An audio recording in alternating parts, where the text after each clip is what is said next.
discuss two more numericals based on the concept determination of internal resistance of the cell. These two numericals are from the previous board exams. I think first numerical is from HSC board examination 13 and second numerical is from HSC board examination 17.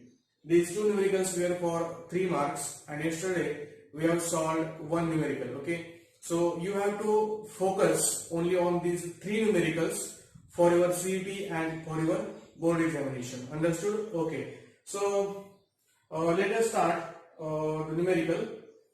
A cell balances against a length of 200 cm on a potentiometer wire when it is shunted by a resistance of 8 ohm. Okay, first of all you have to read the numericals very carefully. Okay, once you understand the theory in detail, then you can capture numericals. Understood? Okay, a cell balances against a length of 200 cm on a potentiometer wire when it is shunted by resistance of 8 ohm. कालचं जर तुम्ही circuit पाहिलं असेल तर त्या circuit मध्ये पहिल्या केस मध्ये आपण काय केलं होतं, रेजिस्टन्स बॉक्स मधून रेजिस्टन्स घेतला होता त्यावेळेस की K1 ओपन ठेवली होती. याचाच अर्थ असा झाला की ज्यावेळेस ओपन सर्किट असेल त्यावेळेसची लेंथ ही तुमची बॅलन्सिंग लेंथ L1 असणार आहे. अंडरस्टूड? पण ज्यावेळेस तुम्ही शंट रेजिस्टन्स जोडताय म्हणजे रेजिस्टन्स बॉक्स मधून तुम्ही रेजिस्टन्स घेताय, कनेक्ट करताय, की K1 क्लोज करताय म्हणजे ओव्हरऑल सर्किट तुम्ही ऑपरेटिंग कंडिशन मध्ये आणताय त्यावेळेची बॅलन्सिंग लेंथ ही L2 असणार आहे. समजलं? ओके, म्हणजे पहिल्या आपल्याला सेंटेन्स वरून हे समजते, a cell balances against a length of 200 cm on a potentiometer wire when it is shunted by a resistance of 8 ohm. समजपर्यंत सर्वांना? म्हणजे तुमच्या हे लक्षात आलं का सर्वांच्या की रेजिस्टन्स ज्यावेळेस आपण कनेक्ट करतो, शंट रेजिस्टन्स म्हणतो आपण त्याला, काल मी तुम्हाला सांगितलेलं आहे थेरी सेशन मध्ये, राईट? ज्यावेळेस आपण रेजिस्टन्स कनेक्ट करतो त्यावेळेसची बॅलन्सिंग लेंथ असते L2. अंडरस्टूड? ज्यावेळेस आपण रेजिस्टन्स या ठिकाणी 8 ओहम घेतला आहे त्यावेळेस L2 हा तुमचा 200 सेंटीमीटर होता. अंडरस्टूड? ओके, आता the balancing length reduces by 40 centimetre. आता बॅलन्सिंग लेंथ 40 सेंटीमीटरने कमी झाली म्हणजे 160 सेंटीमीटर राहिली. फेरिडीज शंटेड बाय रेजिस्टन्स 4 ओहम. ज्यावेळेस आपण 4 ओहम रेजिस्टन्स कनेक्ट करतोय त्यावेळेस तुम्हाला बॅलन्सिंग लेंथ भेटते 160 सेंटीमीटर. म्हणजे यांनी आपल्याला या ठिकाणी काय केले, दोन वेगळ्या केसेस दिलेले आहेत. Calculate the balancing length when the cell is in open circuit. म्हणजे मी तुम्हाला आता जस्ट बोललो की ज्यावेळेस तुमचं सेल ओपन कंडिशन मध्ये असेल किंवा ओपन सर्किट म्हणून वर्क करत असेल त्यावेळेची तुमची बॅलन्सिंग लेंथ असणार आहे L1. आता या ठिकाणी सेल आपण बदललेला आहे का? सेल आहे तोच आहे, फक्त आपण रेजिस्टन्स बॉक्स बदललाय. आता जर सेल आहे तोच आहे तर ओपन कंडिशन मध्ये L1 तुमचा दोन्ही केसेस मध्ये सेम असणार आहे. समज सर्वांना? तर ओपन कंडिशन मध्ये पहिला आपण रेजिस्टन्स 8 ओहम घेतला होता आणि दुसरा आपण रेजिस्टन्स 4 ओहम घेतला होता. ते ओपन सर्किट ऑपरेटिंग मध्ये आणण्यासाठी म्हणजे की आपण K1 क्लोज केली त्यावेळेस आपण बॅटरी बदललेली नाहीये की ज्याचा इंटरनल रेजिस्टन्स डिटरमाइन करायचा आहे. म्हणजे या दोन्ही केसेस मध्ये तुमचा रेजिस्टन्स इंटरनल हा कसा असणार आहे, सेमच असणार आहे. म्हणजे आपण याला व्यवस्थित लिहून घेऊ. ओके, तर या ठिकाणी first of all write down the given data. Given data म्हणजे तुमच्या आता हे लक्षात येऊन जाईल की गिवन डेटा काय, केस नंबर 1. केस 1 काय की रेजिस्टन्स तुमचा आहे 8 ओहम, त्यावेळेस तुमची बॅलन्सिंग लेंथ L2 होते 200 सेंटीमीटर. ओके, केस नंबर 2 काय आहे? केस नंबर 2 आहे ज्यावेळेस तुमचा रेजिस्टन्स 4 ओहम होतोय किंवा आपण कनेक्ट करतोय त्यावेळेस balancing length reduces by 40 centimetre. It means 200 minus 40 will be equal to 160 centimetre. समजलं सर्वांना? आपल्याला काय फाइंड आउट करायचं आहे? To find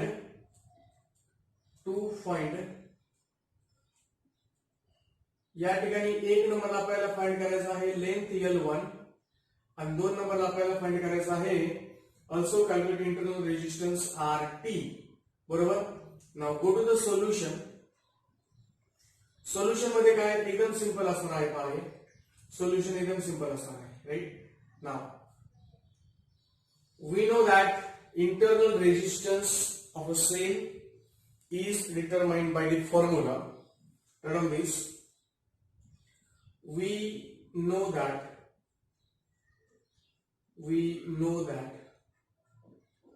the internal resistance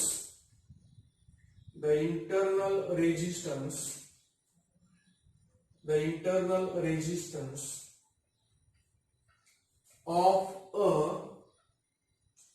cell is determined by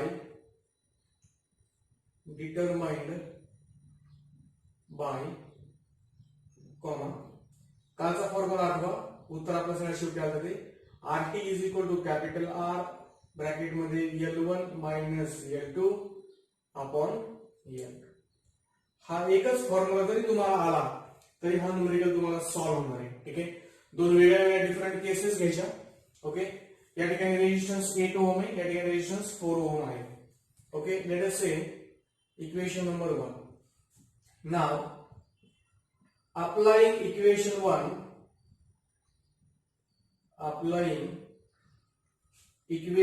1 to case 1. केस 1 ला तुम्ही हे अप्लाय करून पहा.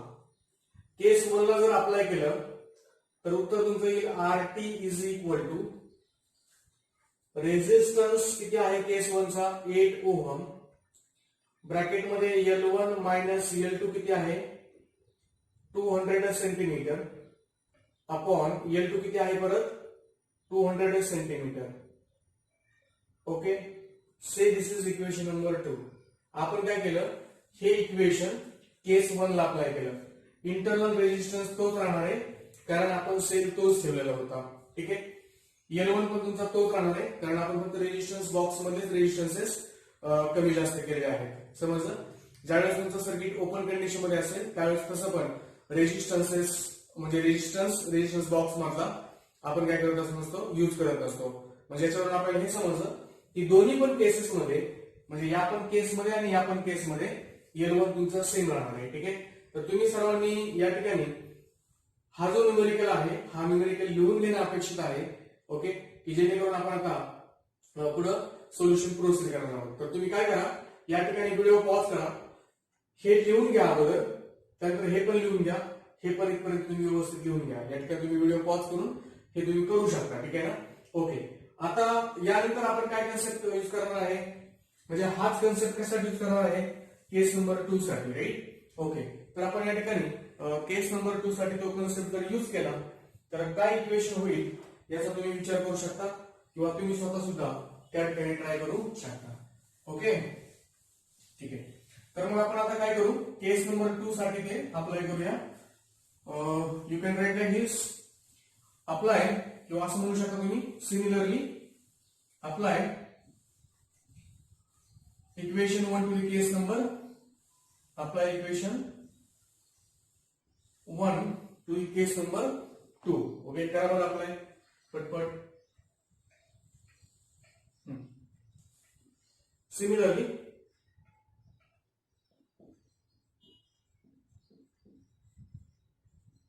apply equation 1 to case 2 ला अप्लाय केल्यावरती काय होईल पहा. या ठिकाणी केस 2 साठी फॉर्म्युला हा पाहायचा तुम्ही सर्वांनी. RT is equal to what is capital R here in equation 2 sorry in case number 2 that is 4 bracket मध्ये पहा L1 मायनस L2 किती आहे परंतु या ठिकाणी 160 आहे 160 अपॉन L2 आहे ना. यस 160. हे समजलं कसं म्हणून असेल इज इक्वेशन नंबर 3. समजलं. ओके. आता मी हे पण रफ करून टाकतो. Okay good. आता काय करायचं RT is equal to this value समजलं? याचा अर्थ काय झाला, this is equal to this, this is equal to this, but this is equal to this, therefore this is equal to this. Okay, understood? Okay, therefore we can say from 2 and 3, 2 and 3 वरून आपण काय म्हणू शकतो, हे तुम्हाला समजलं ना, this is equal to this, this is equal to this, but this is equal to this, hence this is equal to this. Understood? So here 4 bracket मध्ये L1 minus, okay, from equation 2 ना, मग आपण equation 2 पहिले लिहूया. 8 bracket मध्ये येईल तुमचं L1 minus 200 upon 200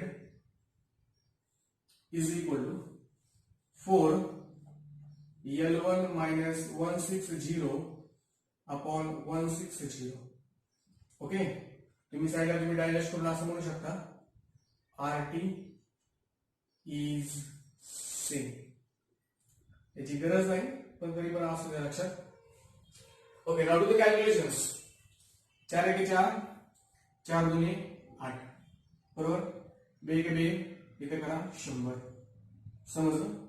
okay, आता हा एक शून्य गेला, हा एक शून्य गेला, म्हणजे काय होईल पहा, L1 minus 200 upon 10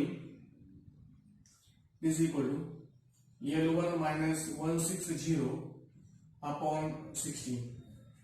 समजलं ना, upon 16.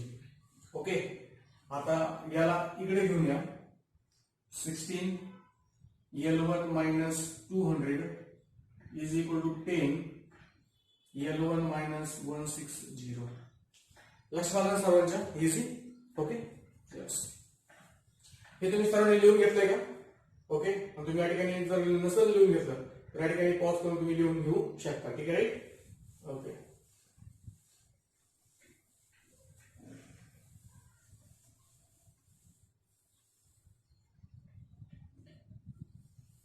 ठीक.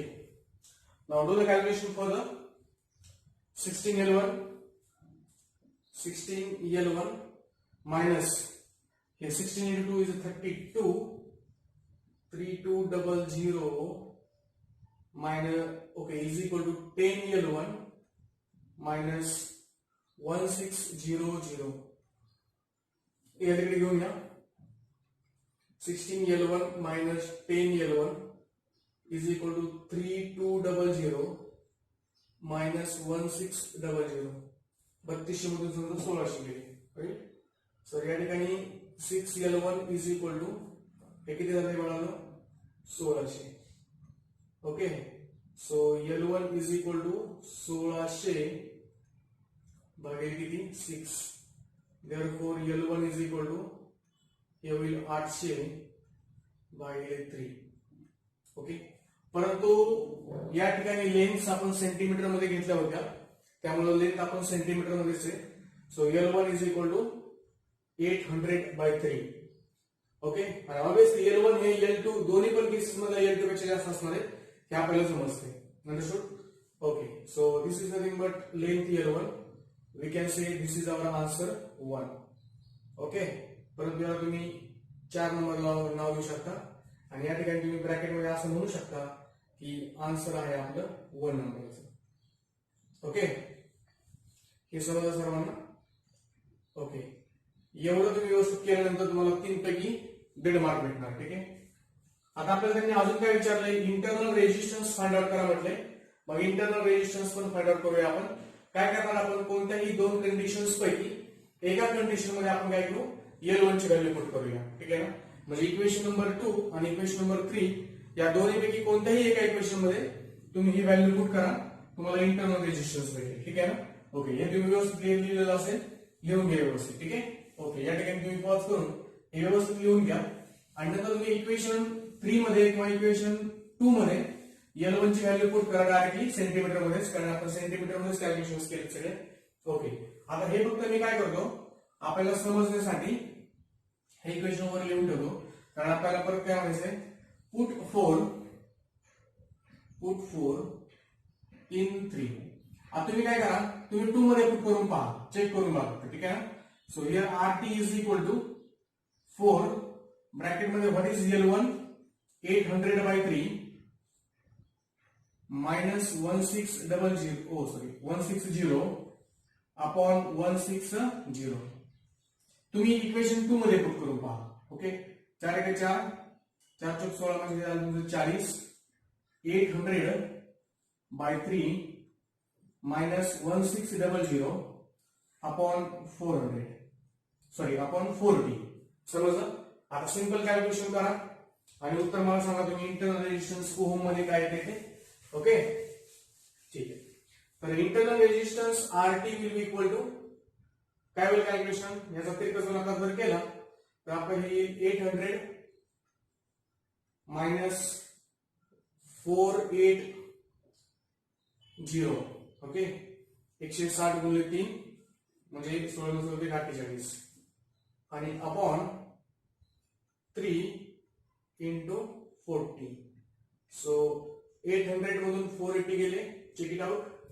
800 मधून 480 गेले म्हणजे 320 येईल आणि upon 3 into 40 cancel is equal to 8/3. So what is your answer. 3 1 3 2 6 परत 2 कॅन्सल 6 परत कॅन्सल 6 6 6 डॅश म्हणजे किती झालं तुमचं डॅश नका करू 2.67 ओहम.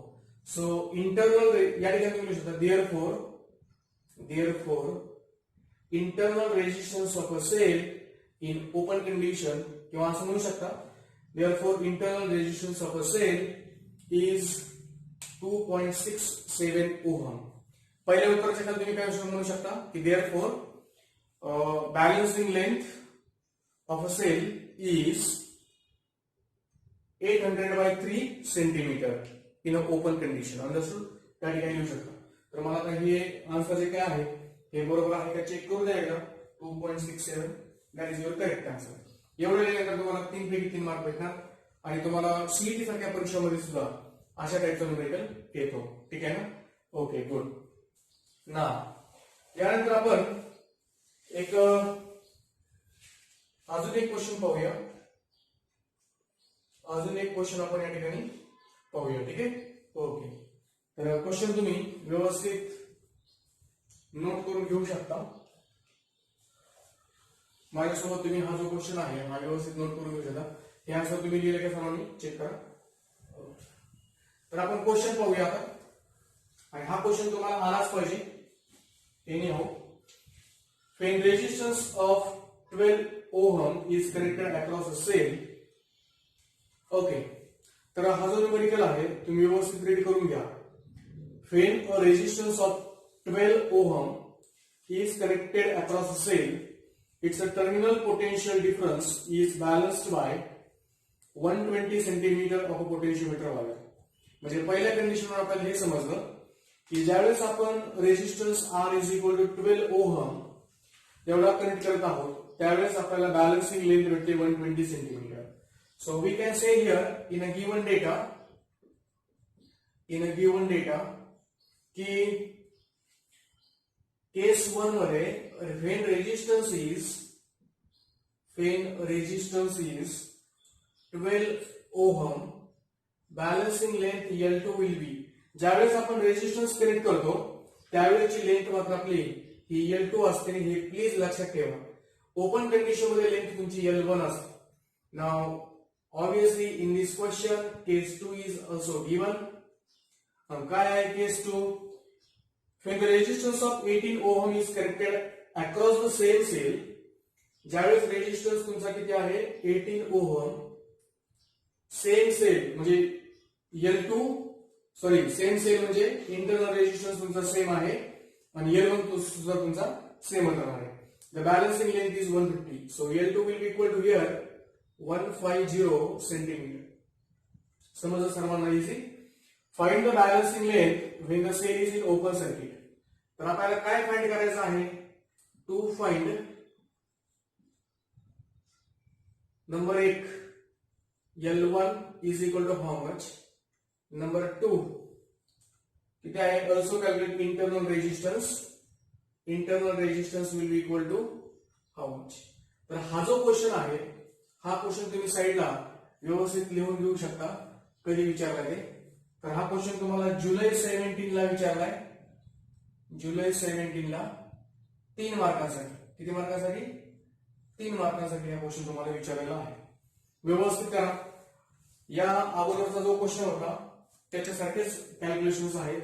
ओके, तुम्ही कॅल्क्युलेशन सुरुवात करा, तोपर्यंत मी हा जो काही पार्ट आहे हा रन करून टाकतो. ठीक आहे ना? Okay, to the point solve करा. ठीक आहे,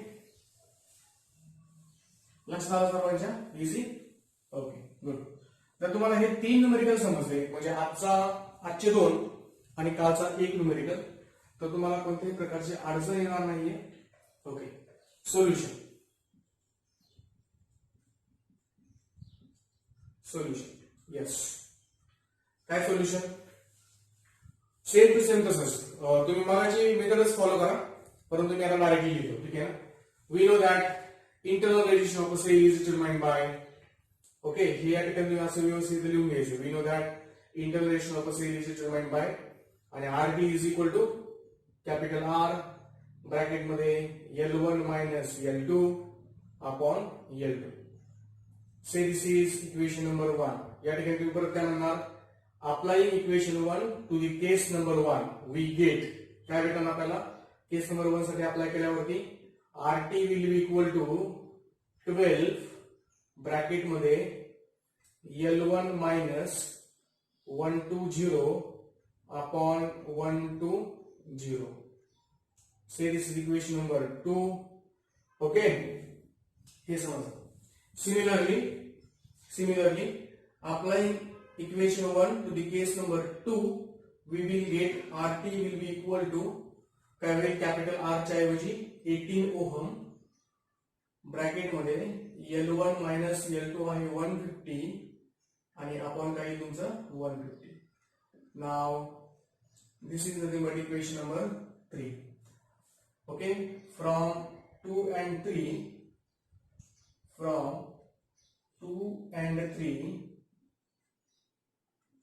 2 and 3, बराबर calculation 2 and 3. तेच बघायचं. This is equal to this, this is equal to this, but this is equal to this, therefore this is equal to this. Okay, so what is this? 18 bracket मध्ये L1 minus 150 upon 150 is equal to 12 bracket मध्ये L1 minus 120 upon 120. Okay, करा बरं calculation सरळ सरळ. Okay, 0 cancel, 0 cancel, 12 cancel, 12 cancel. Clear ना? Okay, मग आता 3 5 15, 3 6 18 काय होईल पहा. देअरफॉर 6 ब्रॅकेट मध्ये L1 minus 150 upon 5 is equal to L1 minus 120. Therefore हे इकडे घेऊन जा, हे कॅल्क्युलेशन डायरेक्टली करतो. 6L1 मायनस 15 75 15 90 म्हणजे झाले 900 इज इक्वल टू, हा 5 इकडे गेल्यावर 7 मल्टिप्लाय करून टाकू. 5L1 मायनस 12 पंचे 60 म्हणजे 600. Therefore 6L1 minus 5L1 is equal to 900 minus 600.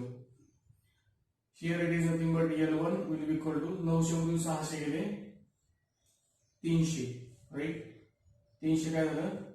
Centimetre, कारण हे सेंटीमीटर मध्ये उत्तर आहे. Okay, so this is equation number 4 and this is answer 1. समजलं का सर्वांना? खाली म्हणू शकता therefore in an open condition, in an open circuit, the length or the balancing length is equal to 300 centimeter. आता हेच इक्वेशन घ्यायचं आणि 2 मध्ये किंवा 3 मध्ये पुट करायचं. मगाच्या क्वेश्चन मध्ये आपण 3 मध्ये पुट केलं होतं. आता आपण क्वेश्चन आताच्या क्वेश्चन मध्ये आपण काय करूया, इक्वेशन नंबर 2 मध्ये पुट करूया. ओके, हे तुम्ही व्यवस्थित लिहून घेतलं असेल. अंडरस्टूड? ओके ना. आता काय म्हणला तुम्ही? Put 4 into put 4 in a 2. Okay, put 4 in 2, right. करा पुट आणि मला उत्तर माझं आन्सर याच्यावर सांगा. ठीक आहे ना? Okay, so put 4 in a 2. 2 काय इक्वेशन आहे? RT will be equal to 12 bracket मध्ये L1 minus 120 upon 120. हे होतं आपलं इक्वेशन नंबर काय? 2. परंतु L1 किती आहे या ठिकाणी? Check it out. 12 L1 आहे 300 minus 120 upon 120. Okay, so 12 cancel, 120, so here is 10. 300 मधून 120 गेले म्हणजे 180 भागिले 10, cancel is equal to 18. Okay, therefore internal resistance is equal to 18 ohm. म्हणजे इंटरनल रेजिस्टन्स सेलचाच किती आहे? 18 ohm. So this is answer number 2. Understood? तर let me check the answer. Yes, it is correct answer. आणि अशा प्रकारे आपल्याला 3 पैकी 3 मार्क भेटणार. हे आन्सर येईपर्यंत तुम्हाला साधारणपणे 1.5 किंवा 2 मार्क दिले जातात. आणि हे जे काय उरलेलं आहे, उरलेले समजा 1.5 किंवा 1 मार्क दिला जातो. समजलं? तर अशा प्रकारे आपण आजचे जे काही 2 न्यूमेरिकल्स पाहिले आहेत, हे 2 न्यूमेरिकल्स अत्यंत महत्वाचे आहेत. प्लस कालचा जो न्यूमेरिकल आपण पाहिला होता तो पण महत्वाचा आहे. म्हणजे बोर्ड एक्झामिनेशनसाठी जर तुम्हाला इंटरनल रेजिस्टन्स वरती न्यूमेरिकल्स प्रिपेअर करायचे असतील तर फक्त 3च न्यूमेरिकल प्रिपेअर करायचे आहेत. कालचा 1 आणि आजचे 2. तसं जर पाहिलं तर आजचे 2 हे सिमिलरच आहेत. त्यामुळे आजचा फरक तुम्ही 1च आणि कालचा 1 अशा प्रकारे 2च न्यूमेरिकल्स तुम्हाला प्रॅक्टिस करायची आहे. तुमचं सीईटी मध्ये कुठंच मार्क जाणार नाही आणि बोर्ड एक्झामिनेशन सुद्धा तुमचा कुठंच मार्क जाणार नाही. समजलं ना? तर मला वाटतं आपण या ठिकाणी थांबूया. धन्यवाद. Wish you all the best आणि सर्वांनी अभ्यास करत राहा. Stay healthy, stay safe. Okay.